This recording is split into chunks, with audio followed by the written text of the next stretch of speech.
So you're right. So that's the high and low points. So if there are no high and low points when people speak and they go too fast, then this means.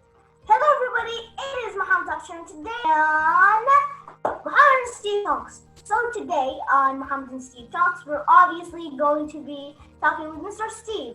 So how are you doing, Mr. Steve? Very good. How are you doing today, Mohamed? I'm doing great. Busy weekend, That's good. I hope you're doing well and staying home. And everybody, you better stay home. COVID-19 is getting COVID-19. Right. Is getting worse each and every day. Well, so stay home. It's going to get better eventually. Yeah, So. hopefully. Yeah. So today we're going to be asking Mr. Steve about a lot of other stuff. So today I'm going to be talking about learning, but he is going to be talking about learning in his own way. So I'm going to talk about it in general, and he's going to talk about it with details. So Mr. Steve, what was the thing that you wanted to talk about today? Was it learning how to pronounce or something? Well, there's pronunciation, some people call this, and that's improving pronunciation for English, which is what I do. I help people with that.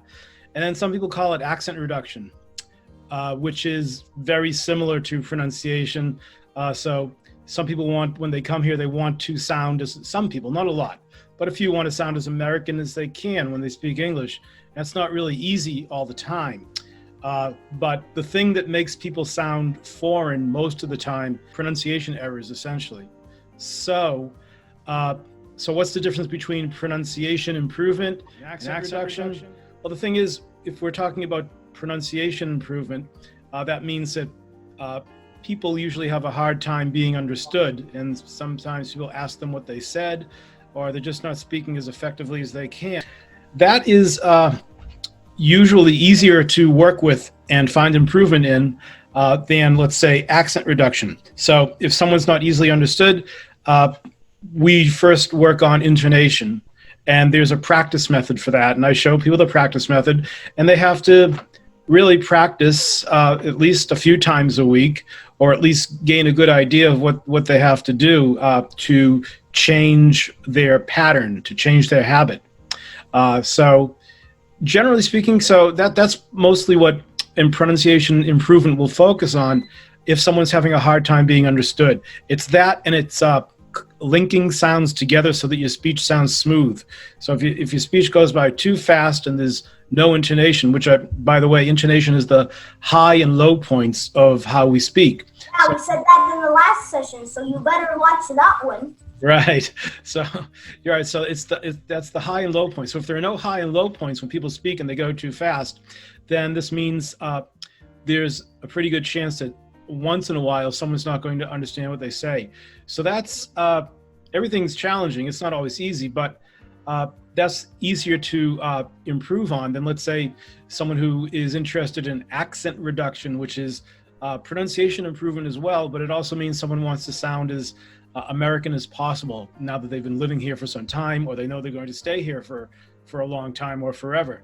So accent reduction requires a lot more practice and understanding of all the details and the small things that someone does that makes them sound not American from the standpoint of pronunciation.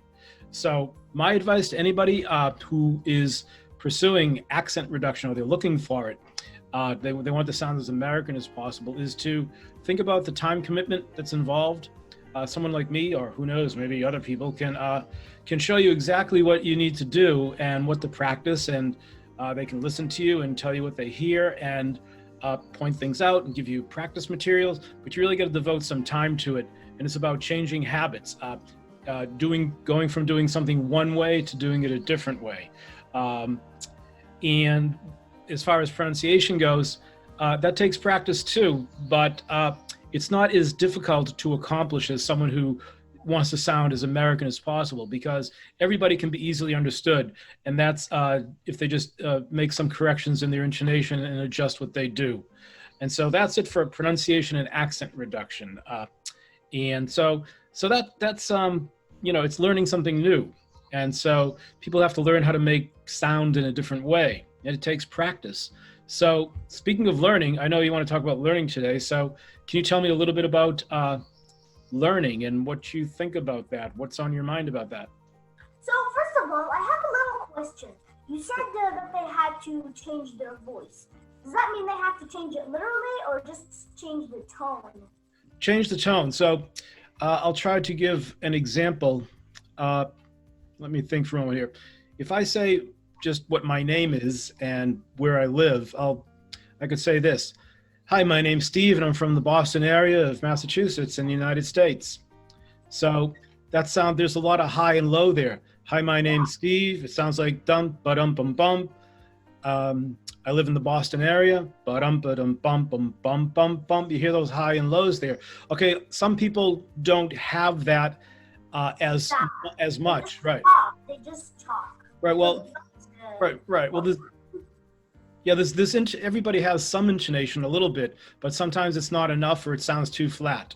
So the thing is, it's not that you want to change the sound of your voice, but you want to explore the range, the wideness, the pitch range. So we have highs and we have lows. So for example, women usually speak in a higher voice, but they still have a low range of their voice, and men who normally speak in a lower range still have a high range. So there's got to be some highs and lows and variations in volume, and it's becoming aware of that. So a lot of the Latin languages like Spanish and Italian tend to go by really quickly, in French as well. So people that speak these languages sometimes speak too fast and the syllables are too short and there's no high and low. And Asian languages too, it's the same thing, even though they're two different language groups altogether. That's usually what we work on. But like I said before, accent reduction is something else. And usually when someone comes to me and I get an inquiry and they say, well, they want to reduce their accent and sound as American as possible, they usually already have good intonation, and meaning that people already understand them. So it's just a question of taking care of lots of other details. And that can get pretty involved. So I will stop there and come back to your topic today, which is learning, unless you have any more questions for me. All right, so I have another question. You said that they don't have to change the tone literally, and so you said last time, make sure you watch last time's video, that you have online courses, right? Yeah, I do. I have online courses, right? Oh, so why do you do those online courses, and how did you get the idea of this intonation and everything, and pronunciation? Well, for online courses with pronunciation and accent, people inquire, and I get inquiries from prospective clients or customers. And what we do, or what I do, is I listen to them first during an initial consultation, and then if they want to proceed with the program, we have an assessment and an evaluation. And it's from the initial consultation, the assessment, and the evaluation that we come up with a plan for what we're going to do. So there's a lot of things that people have in common, but on the other hand, everybody is very different.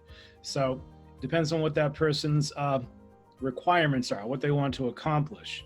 And with some people, it's a combination of pronunciation and, generally speaking, communicating better for their situations in English.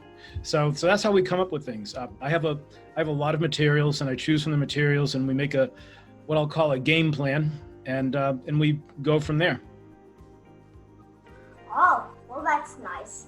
Yeah. So I today am talking about learning.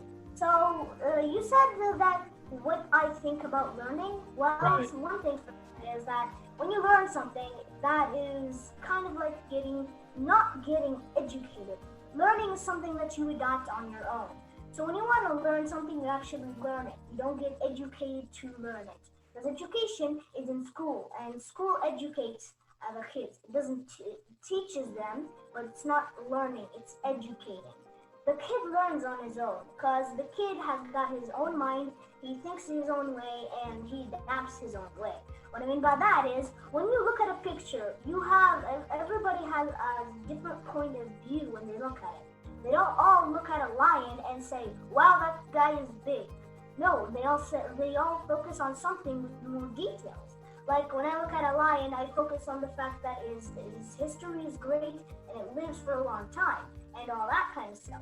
Other people might think of his claws and his nature, and where other people might think of where he lives. So that's learning from something. And learning is something you do on your own, not getting educated. That's from school. And also, learning is a really great thing. Now in quarantine, we have a lot of time, obviously. So I'm learning about stuff. You guys should learn about stuff. And I hope this session is helping you learn about stuff. Learning is something that you can really just teach. So when you learn something, when you show it to another person in your perspective, they're going to take it in another way, in another perspective. Right. Like, I learned the alphabet in one way, in my perspective, and then when I teach it to anybody, they take it their way and their perspective. Any Right. other questions? Right. So let me see. So you're distinguishing between education and learning. So to you, those are two different things. Mm-hmm. Right. So I have two questions for you. The first one is this. So can you, in your own way, define more clearly what you think the difference is between education and learning? All right, nice question. Very nice question. Thank you. So that is exactly what I was thinking about. Learning is something that you adapt, but education is something that gets put into your brain.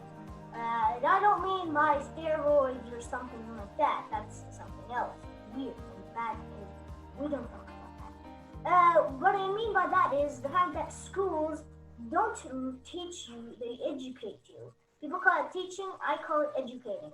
Because they're not showing you something and they're telling you, read it in your own perspective. Because when you read a book that's a storyline, that it has something that you could learn, you could adapt that in your own way. But when you read a school books have really precise things, so you can adapt that in your own way, and that's why education is a little bit of a hard thing to do. And but you will get the hang of education, because education is a really good thing, great thing. But the thing that I don't like about where you educate is in school, a non-creative, closed-up place. They could make it a little bit more spacey or a little bit more creative. A more creative place. Now schools these days, they only have closed environment and a little bit of books in them, and a teacher that educates you and helps you become better. Now education is necessary for you to develop, but education is not the first thing, because you learn something in your own way, then you get educated. Right. When you're in kindergarten, you can't get educated. Right. They show you something and you learn it. So that's a good thing that they actually teach you and they let you adapt when you're little. But then when things have to go hard and you have to read this the exact same way, you can't get it in another way, that's called education. And learning, as I said, is just adapting in your own way. Right. So what do you think is required for someone to learn successfully? What are the conditions? I actually am making a video for that, and what a great question, what a coincidence. So this is what you guys are going to kind of find in my video. Mr. Steve did not know about that at all. Like, it was a big surprise to me, and it was amazing. So let's see. The requirements are the fact that you have to want to learn or want to get educated, so you can educate, so you can get educated and learn. Because if I don't want to learn about, let's say, I don't want to learn about mechanic stuff, I won't learn it. My brain, my soul, my body, my subconsciousness, my consciousness doesn't want that in here. So it won't get all of the stuff. Because I'll only get the fact that maybe you use some screws or you use some stuff, because maybe I'm interested a little bit in that. But when I want to learn something like physics, I literally adopt that really fast, really quickly, and your brain wants that, and it makes space for it immediately. But if you don't want to learn, that's another thing, and it won't want you. So, And also, you need to make your mind help. What I mean by that is, when you're learning something, don't learn in a weird place. Don't learn in a place that distracts you. Learn in a place that's really well. And you need to grab that place. Like, when you're learning in your room, you don't want to put distracting stuff in your room. You want to put like posters saying, go read, or stop fooling around. You gotta make yourself better, and you gotta make your environment help. Also, you have to have fun while learning. Because when you have fun, when you enjoy learning, and learning is going to enjoy you. So it's gonna like getting educated. Your brain is going to have a lot of fun. And what I mean by that is, if you're learning about mechanics, learn it in a physical or in a virtual way. So imagine. That's why you have to have big imagination, so you could want to and have fun and make your environment help. These are all creative. And you also have to learn. What I mean by that is, you have to adapt something in your own way.